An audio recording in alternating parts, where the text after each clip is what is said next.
there! Welcome back to episode 3 of my Minecraft Let's Play with the Patriot Zelo. That would be myself. It's good to see ya. Thanks for joining me. We're going to be tackling some even more projects in this episode, so if you haven't seen the last couple, you'll know that we have spent a lot of time underground here. But what we haven't really focused on would be the expanding of our layers here.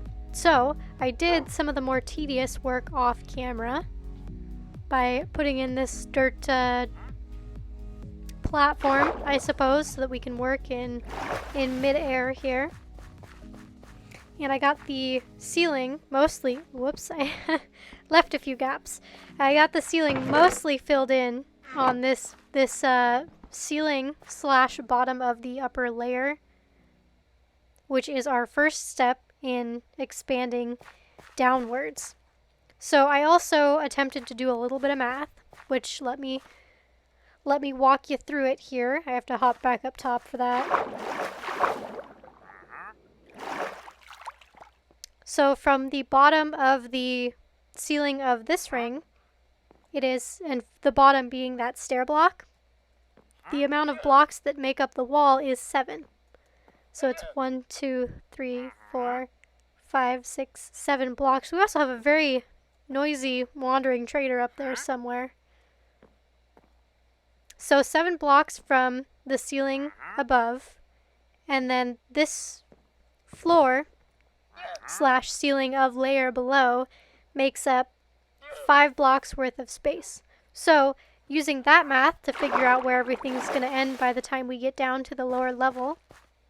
So 1, 2, and then 3 counting this layer that we're standing on. 4, 5, 6, 7. This is going to be the height of our wall of the second layer underground. And then if we replicate that floor design, it's going to take up another 1, 2, 3, 4, 5 blocks. It's getting a little dark. So 5 blocks down. Then if we do another layer similar in height, we've got 1, 2, 3, 4, 5, 6, 7. Which then would leave us 1, 2 blocks to work with for a floor slash ceiling combo between these last 2 layers. Which I think that we could make that work. We would just have to do a fairly simple ceiling on this layer, which I was sort of hoping to do like a cave roof type of design with, you know, stalactites hanging down or, you know, cool stuff like that. Maybe some water dripping. So if we go with our rows of 7, or our sections of 7, plus 5 in between, we only have 2 layers, which might be enough to work with. It would just have to be a very flat top ceiling. We still would not be able to do the water dripping through the stone. Because if we had I only have these on me, so bear with me. If we had a block ceiling there, the next block up immediately becomes the floor. So it's going to end up being like this, which we have no room to put, we have no room to put a water block in between. Well, actually, technically that's not true, because now I believe you can put water in a slab.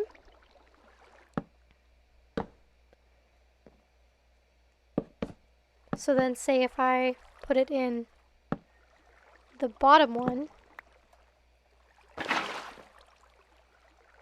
Oh, I thought it would run right through.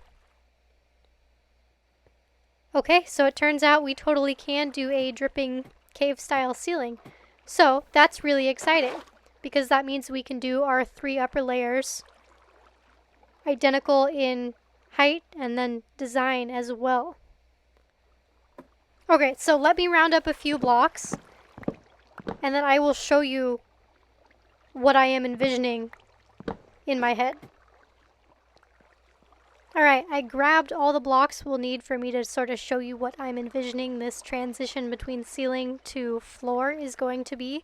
But while I was grabbing those blocks, I also realized that it's, well, maybe worth mentioning that I did, in fact, replicate each side of the strip mines off camera, so now they are all totally identical to each other, the only difference being how far back I've dug in each one. It is totally mob-proof, so no mobs can spawn within the parameters of our main hall here. They can still spawn outside, which is why we've got these handy-dandy trapdoors. So with those, this is just hiding the redstone torch to our redstone lamps here, which realistically I could just put a lever on top, I think, and flip the lever and it would travel to the second block, but it didn't matter that much, so I just put a redstone torch down here and blocked it off like that. So as long as you keep your little barn door here that goes off into the strip mine, as long as you keep those up when you're not out there mining, I am totally safe from mobs inside here. Well, yeah, provided I keep all my workspace well lit, then we are safe from mobs. So I need to go up there. I grabbed just some basic blocks, so we're not going to do anything fancy. This is just for, I think, measurement's sake more than anything. So say we want to have our, our drippy ceiling here. We can just go like that, and we'll get the water droplet effect below, but then we can also have our walkway for the second layer up. And then of course the edge is going to be some more stairs. So we're going to put it like so. So that's going to be our stair for the bottom side. No, that would need to be down one whole block from there, so that it matches the height of the stairs on the opposite side. Okay, so that's where our stair goes. Then we have our center sort of defining border block, which is of course going to be andesite, since that's the main border, I guess, that I've been using between layers, and then also for doorways as well. And then we can have our top layer, the walkway, like so. So even though we don't have our even, what was it, 5? So even though we don't have 5 whole blocks in height to work with, we have 2, which by some miracle is enough. So that's what we'll do down there. So essentially, this next layer that we're working on is going to be almost identical to this top one, except we've got, since it's a slightly bigger circle, we've got slightly more blocks making up each wall. But even with the size change, we are still going to replicate the design that you see on this level. Then we are going to go ahead and fill in this layer 2 blocks at a time, following the same design. So let me go round up the materials I'm going to need for that, and I will meet you guys right back here.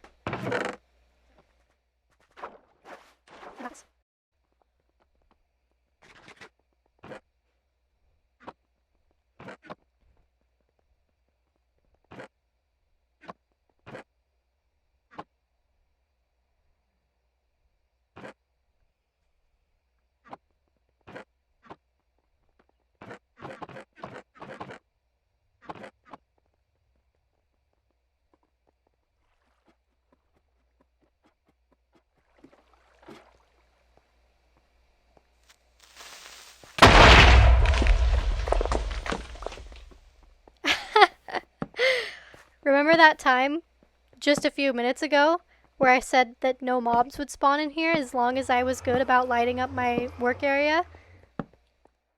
Yeah, provided I keep all my workspace well lit, then we are safe from mobs. Yeah, well, I immediately failed at that already. And by some miracle, I did not die. That was, I was not prepared for that. I thought I had already lit this up. And so I heard the click of the ignition. Oh, we lost some blocks up here too. I heard the click of the ignition of the creeper, and it took a second to register. And as soon as it did, I moved away maybe a couple steps and somehow survived that. Now that my heart's racing and our blocks are missing, I don't think I have quite enough to fix this, but we can maybe just, fill it in real quick to the best of our ability.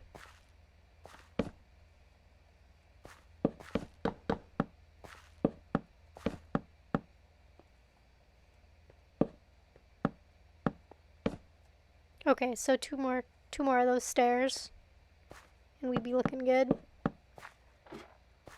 This wasn't blown away by the creeper, but it needs to be filled in anyway. Oh, that's gonna be a stair. Okay, so good enough for now. Now, with the newly gathered materials, I am going to run around and fill in our top 2 blocks.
So, I might cut that out.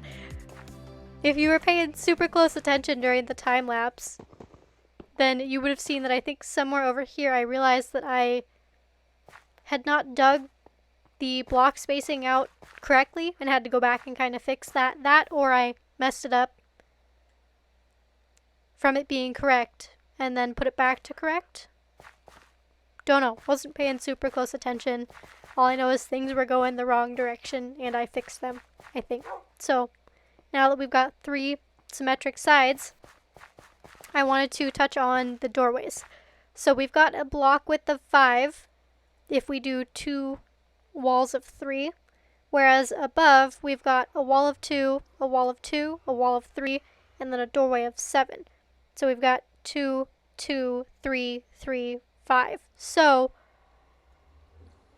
we may end up doing the doorways of this level wider than they are currently, but if we only did them 5 wide, it would be fine because we can Well, that really would be a lot smaller than it is down there also.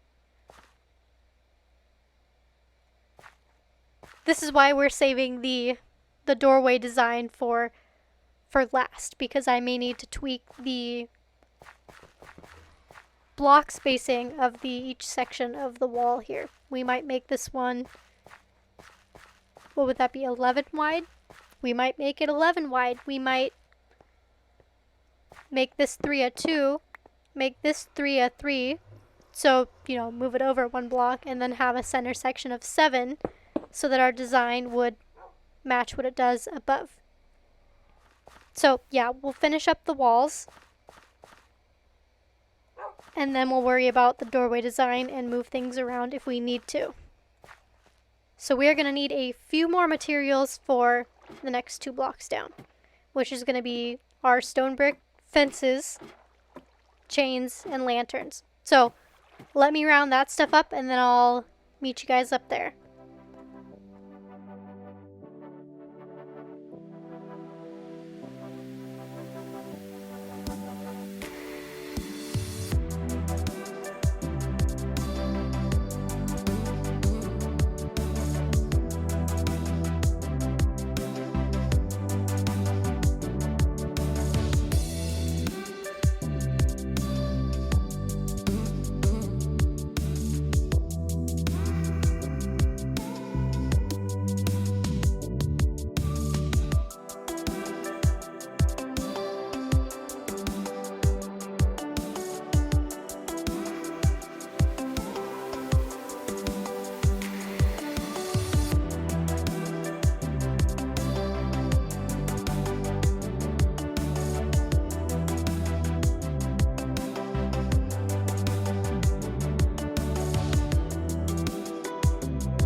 like a low light level. You know, it adds to the ambiance, but it's a little too dark. And then I realized that I had glowstone on this upper ring, and I did not put any here. So that's what we're gonna do.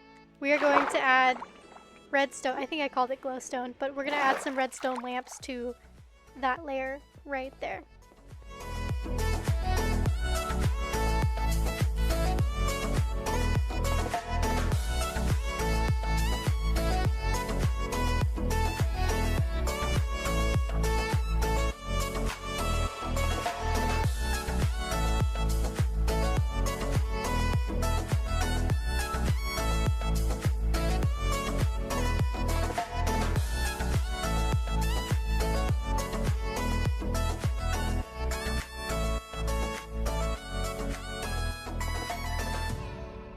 Okay, that is all 8 glowstone lamps. Nope. That is all 8 redstone lamps in place. But it's daytime now, so we don't really get an accurate representation of how much lighting that adds to this level. Hopefully a fair bit, and then that's also gonna light up our walkway as well. See, I thought having just the lanterns here was enough, but those lanterns don't reach down to the bottom layer of stairs, and so that ends up super dark and just doesn't look that great. So now we have to figure out what we're gonna do with, oh, I need to add redstone lamps in there too. What am I doing? Alright, nighttime is upon us now, and we are finished with this new layer. I even added some, not glowstone, redstone lamps to this layer as well as the top one, and filled in our redstone lamps in our lapis columns. So this layer is totally and completely done. I also decided to go with 2 lampposts instead of just 1 per corner, which it looks fine. The biggest thing that bugs me about it is that we have a light source right here from our redstone lamp, and then boom, another light source 2 blocks away. So it's not the end of the world. I like to try and space things out when at all possible. It just didn't work out that way this time around, which is fine. I can live with it. Otherwise, though, everything is totally finished, and the most exciting, it's night, so it's dark, so we've got plenty of light compared to how it was to begin with. Maybe a little too much light, I feel like, with the extra dangling lantern, but I think it'll be okay.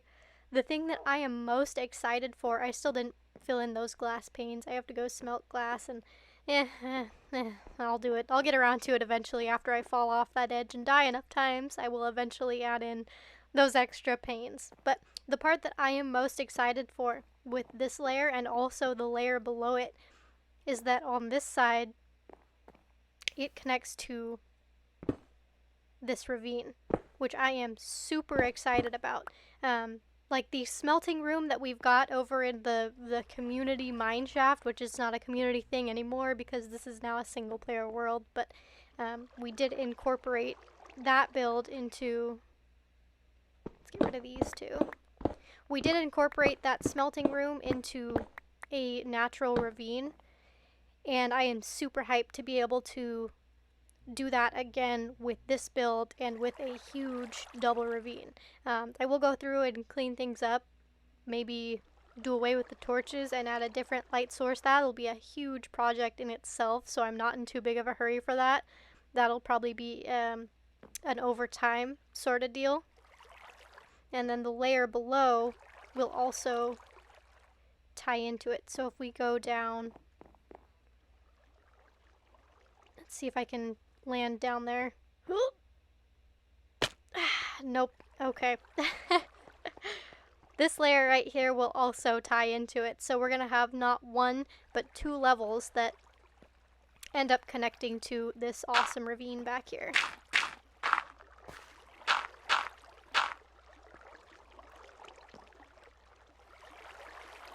Yeah, so we were just up there and now we're down here. So we're going to have two different doorways here that are going to end up connecting to this gorgeous ravine. So I'm really looking forward to that. But in the meantime, let's just, you know, close this back up and keep things nice and safe in here. I am so excited for that. Words can't really describe how cool this is gonna be when this place is finished. So we'll probably put more of our priority on working on this side of the place instead of the other three, just because we'll get to work with that ravine.